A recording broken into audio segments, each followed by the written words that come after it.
basically it's an affordable art show. Everything is 50 pence to £50. You know, trying to keep to the theme of making art cheap for people, really.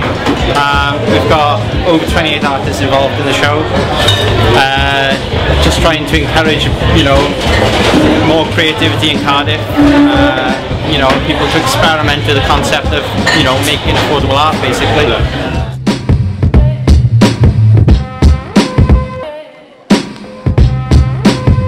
We've done one previously to this, which was obviously the first 50/50 show.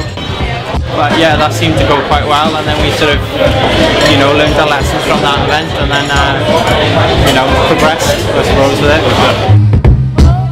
So where did you get the artists from? Basically, we sort of went through, you know, social media, Facebook. We had people like, you know, using Twitter, you know, promoting it with the posters online, things like that. Cardiff Arts resource website was a really good way of getting, you know, we got a lot of people through that website. Gradually, people just trickled our way like that. So.